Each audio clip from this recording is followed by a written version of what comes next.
আসসালামু আলাইকুম। শবে বরাতে হালুয়া রুটি খাওয়া ঠিক কিনা? হালুয়া রুটি শবে বরাতে কেন আপনি খান? বাংলাদেশে দলিল কি জানেন? বাংলাদেশে দলিল হচ্ছে নবীজির দাঁত ভেঙে গেছিল, পরে নবীজি শক্ত খাবার খাইতে পারতো না, তাই হালুয়া রুটি খাইছে। তো আপনার দাঁত ভাঙছে কেডা? কথা বলে না। আপনার দাঁত তো ঠিকই আছে, দাঁত তো মাইনি ধার দিয়ে একেবারে গোস্ত ছিঁড়ে খান, তা আপনি হালুয়া রুটি খান কেন? অথেন্টিক না।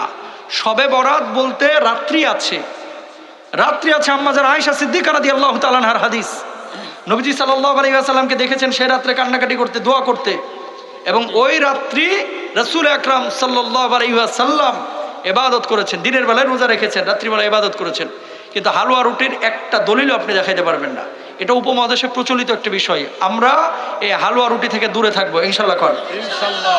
এবার যদি বলেন যে হুজুর হালুয়া রুটি কি খাওয়া জায়েজ নাকি না জায়েজ? খাওয়া হালাল, যে কোনো দিন খান, কিন্তু ওই দিনেই খাইতে হবে এরকম দিবস ইসলামে নেই। বুঝাইতে পারছি? এখন আপনি বলবেন যে হুজুর তাহলে আমার বাপ দাদা কি ভুল করেছে? বাপ দাদা অনেক কিছু করেছে, আগে আমরাও করেছি। আমার বাড়িতেও হালুয়া রুটি হয়েছে যখন ছোট ছিলাম, কিন্তু যখন বুঝতে পেরেছি যে এগুলো তো অথেন্টিক না, এরপর আর জীবনেও কেউ করে নাই। আলহামদুলিল্লাহ। 40 3 দিনে এক সময় মানুষ